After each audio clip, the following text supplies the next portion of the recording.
L'histoire des civilisations nous parle depuis longtemps, sur les diverses cultures qui se sont développées au niveau technologique et architectural.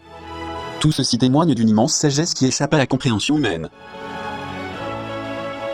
Mais on a très peu parlé de la magnificence et du développement technologique et architectural de l'ancienne civilisation indienne. Pourquoi ? Se pourrait-il qu'on soit tenté de dissimuler les connaissances cachées, afin de rendre hommage à l'actuelle civilisation dont la situation s'est aggravée, des suites de la crise sanitaire ?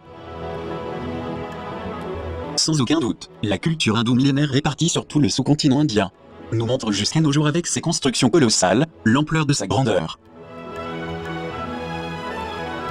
Au sein de cette puissante civilisation de l'Inde ancienne qui ne cesse de nous étonner, se trouve une myriade de monuments si grands et si parfaits, d'une taille et d'une précision admirable, et à une échelle si impressionnante.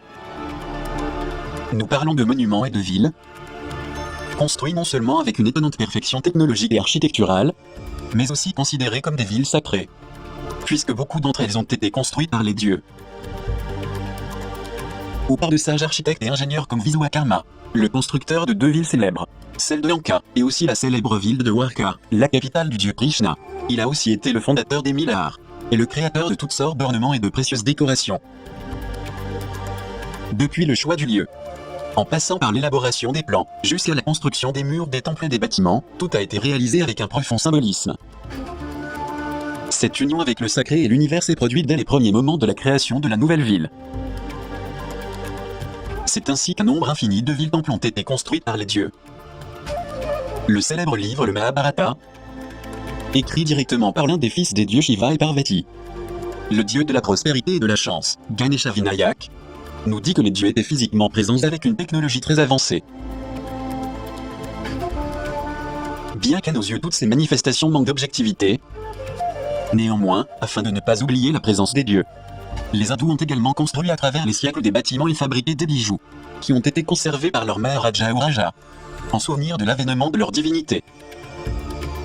Toutes les connaissances révélées dans le Mahabharata, le Skanda Purana, le Ramayana, le Bhagavad Gita, le Rig Veda, et de nombreux autres textes védiques brahmaniques, ont montré que notre planète et la vie dans l'univers vont bien au-delà de la civilisation terrestre traditionnelle. On peut donc dire que toute interprétation mystique ou religieuse risque d'être totalement déplacée. C'est ainsi qu'à travers d'innombrables siècles, de nombreux lieux terrestres ont été transformés en un espace relié au divin. Parmi ces énigmatiques constructions d'une maîtrise technologique impressionnante, se trouve le mystérieux temple de Kailash qui est l'un des plus anciens monuments construits, et le plus étrange qui a été creusé dans la roche. Les archéologues confirment qu'il a fallu déplacer plus de 400 000 tonnes de pierre.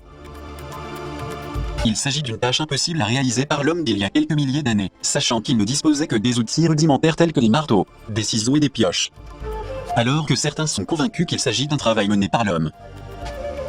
Mais comment est-il possible de déplacer d'aussi grandes quantités de roches pour construire un temple aussi parfait, avec la seule main de l'homme ? Cependant les textes védiques anciens mentionnent un appareil de type laser, appelé Bhoumastra, une machine œuvrant à grande vitesse qui pouvait forer rapidement dans la roche et même la pulvériser, transformant ainsi la roche en air. Dans cette zone d'Ellora, qui a été créée à l'aide d'une ingénierie très avancée, il y a 35 temples dont la plupart sont des grottes ouvertes dans la montagne, où on distingue également le temple de Lankeswar, une énorme chapelle creusée dans la roche avec 27 colonnes solides en pierre qui supportent le plafond, et avec un grand nombre de sculptures, de reliefs et de sculptures de Bouddha gigantesques à l'intérieur. L'ancien temple de Ramappa se distingue également par son étrangeté. Ses constructeurs démontrent qu'il disposait d'une technologie très avancée, puisque des centaines de petits dieux sont visibles sur le toit de l'édifice. La perfection de ces sculptures permet de les identifier sans difficulté. Il y a un dôme en forme de cloche qui semblerait être en 3 dimensions. On peut aussi voir que les principales figures construites en basalte poli présentent une grande perfection sans marque de ciseaux ni d'outils. On peut également voir ces colonnes brillantes comme si elles avaient été tournées. Car il y a des trous de seulement quelques millimètres qu'il est impossible de faire dans une pierre aussi dure et brillante que le basalte, même avec des forêts ou des technologies modernes. De même le temple de Kanabazadi, dont la structure est similaire, présente un plafond décoratif réalisé avec beaucoup de détails, dans lequel il semblerait qu'une grande technologie ait été utilisée vu sa complexité. On corrobore une fois de plus qu'il y avait une connaissance en architecture et en ingénierie qui est encore très difficile à égaliser aujourd'hui. La statue géante de Gomateshwara, haute de plus de 17 mètres. Considérée comme la plus grande du monde, faite d'un seul bloc de pierre et pesant plus de 400 tonnes, est également frappante. Elle est située au sommet d'une colline, de sorte que personne ne peut expliquer comment elle a pu y être élevée sans moyens technologiques. On est très surpris par sa grandeur, ses proportions, ainsi que par sa présence sereine qui inspire la paix et qui est admirée par des milliers de fidèles. Nous objectons une fois de plus de manière profonde que tout ce qu'on nous a dit sur les hindous, qu'ils étaient un peuple inculte et sauvage. En réalité ce n'est pas le cas, puisque les preuves de leur construction nous montrent tout le contraire. Il y a un autre fait remarquable concernant les 4 arcs considérés comme les structures les plus mystérieuses de l'Inde. Situés dans le fort de Warangal. Jusqu'à présent, personne ne peut expliquer comment ils ont été construits ni à quoi ils servaient en raison de leurs énormes dimensions. Ils font environ 11 mètres de haut et sont situés sur une base de pierre de plus d'1,50 m. Or ce n'est pas fait pour une personne de la taille actuelle qui ne pourra pas franchir l'arc. Les seuls qui pourraient y avoir accès seraient les géants disparus dont la science officielle obsolète ne veut rien savoir. Bien qu'il y ait encore d'innombrables vestiges d'un gigantisme ancestral. Non seulement en Inde mais aussi jusqu'à il y a peu sur la planète. Il y a aussi le temple de Ramanathaswamy, qui est considéré comme l'un des temples hindous les plus sacrés de l'Inde. Dédié au dieu Shiva, et qui se distingue par son ensemble de couloirs de colonnes les plus longs du monde. Certains ont jusqu'à 1200 piliers de près de 7 mètres de haut, et tous parfaitement décorés. Autre monument important en Inde est le temple des 1000 piliers. Le mystère au cours de sa construction étonne encore les scientifiques. Car en plus d'être une seule pierre énorme, il n'y a pas d'union visible ni de matériaux entre les roches qui le composent. C'est tellement impressionnant qu'il semblerait qu'une technologie de construction et de forage très précise ait été utilisée pour couper et ajuster les énormes blocs de pierre avec une grande précision et de façon mathématique, comme dans un puzzle tridimensionnel sans aucun joint visible.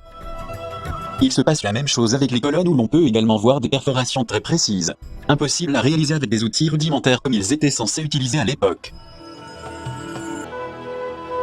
Il existe également dans diverses parties de l'Inde certaines constructions étonnantes à l'intérieur des temples et des palais, qui ont survécu au passage des siècles.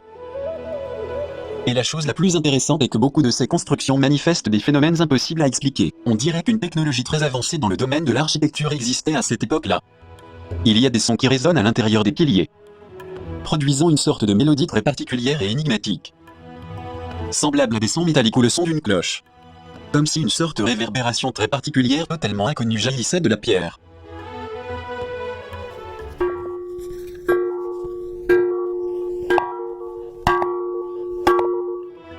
Il est également important de souligner au sein des incroyables temples qui sont encore conservés en Inde, le mystère enfermé dans le temple Suramantila. Les archéologues disent que ce bâtiment singulier a pu être construit avec une technologie extraterrestre, puisque des figures avec des lunettes et des scaphandres ont été trouvées en dessous, ainsi que des peintures qui montrent des êtres de l'espace avec des casques et des antennes, ainsi que des vaisseaux volants. Nous pouvons également parler d'un autre temple ancien en Inde, connu sous le nom de temple Wasaleswara à Alebedou, dans lequel on peut admirer des sculptures très étranges que personne n'a pu déchiffrer jusqu'à présent. Il s'agit de figures très similaires aux astronautes d'aujourd'hui. Il semblerait qu'ils portent des casques ou des scaphandres qui couvrent complètement leur tête, ainsi que des gants de protection sur leurs mains. Et on peut même voir que certains d'entre eux ont des câbles qui se connectent à un dispositif derrière le casque. Mais le plus étonnant est qu'ils auraient été créés il y a au moins 900 ans. Alors que les plus savants affirment que ce temple a été construit il y a plusieurs milliers d'années. Dans un autre endroit de ce temple mystérieux, on peut aussi observer une figure égyptienne, ainsi qu'une autre avec des caractéristiques européennes, et qui sont très différentes du reste des figures qui les accompagnent. Se pourrait-il que dans l'Antiquité, ils disposaient de technologies avancées qui leur permettaient de faire des voyages interplanétaires, ou même de voyager dans le temps? La technologie de ces temps reculés nous montre des forteresses volantes, dont les dieux se servaient pour voyager. Il existe aussi un intéressant recueil d'architecture hindoue, appelé Vastu Shastra, qui traite également de la planification des villes et de l'architecture des maisons, des palais et des temples.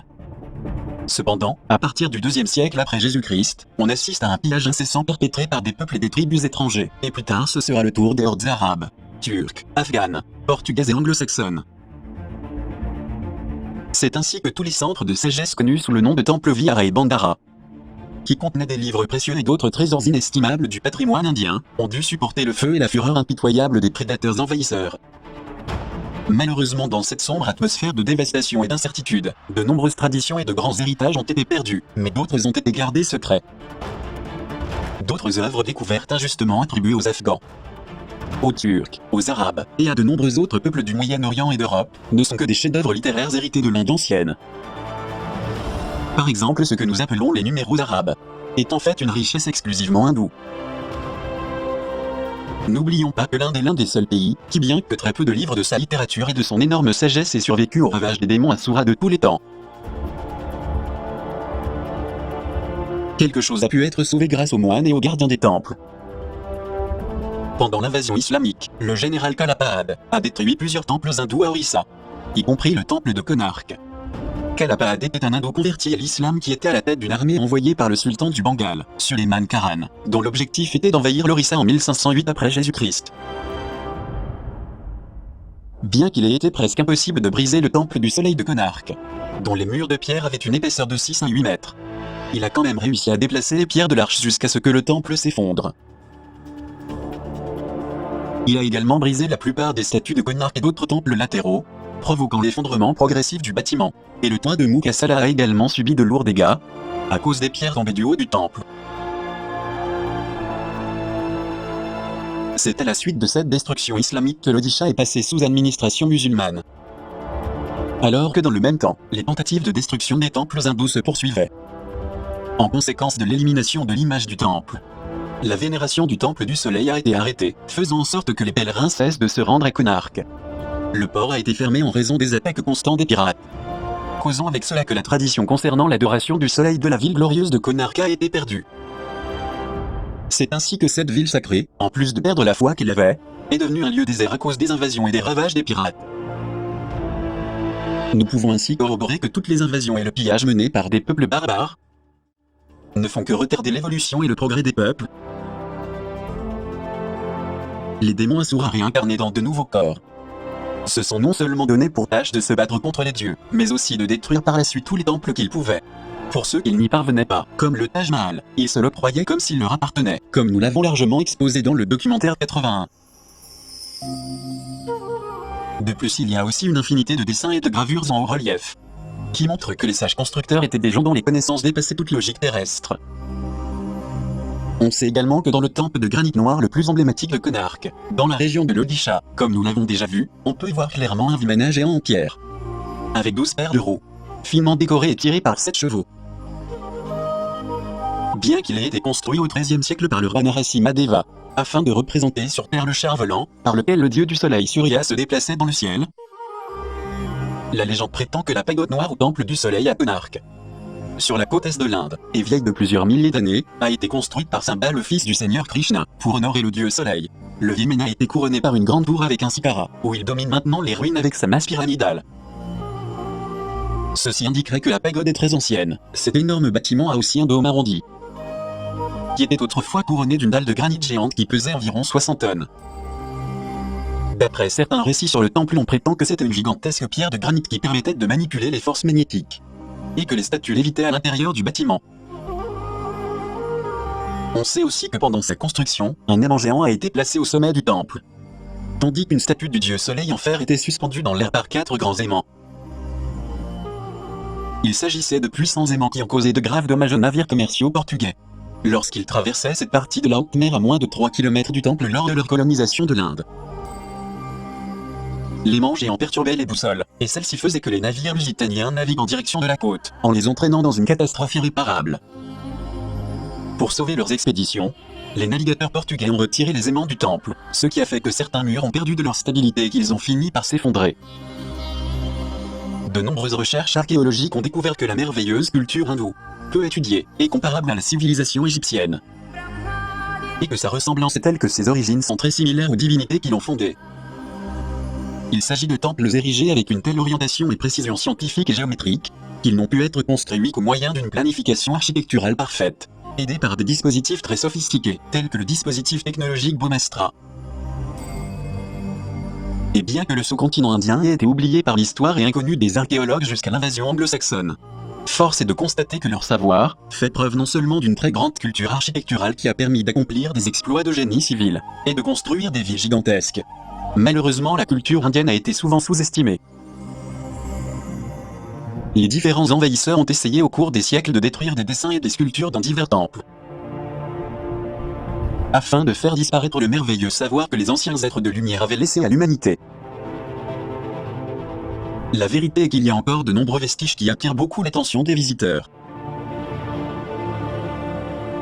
Il faut dire qu'en de nombreuses occasions, le gouvernement colonial a fait d'énormes dégâts, en s'appropriant des pierres des temples et d'autres lieux archéologiques pour les utiliser dans la construction du chemin de fer, dont l'objectif était de faciliter le transport des matières premières comme le coton, le thé, l'or et les pierres précieuses, vers les grands ports pour leur exportation vers la Grande-Bretagne. Tout ceci était fait dans le but de s'enrichir en intensifiant le commerce et l'exportation des produits et des ressources qui ne leur appartenaient pas, mais en faisant croire aux Indiens que c'était pour leur développement en tant que pays. Cependant, les bénéfices allaient comme toujours directement à Londres.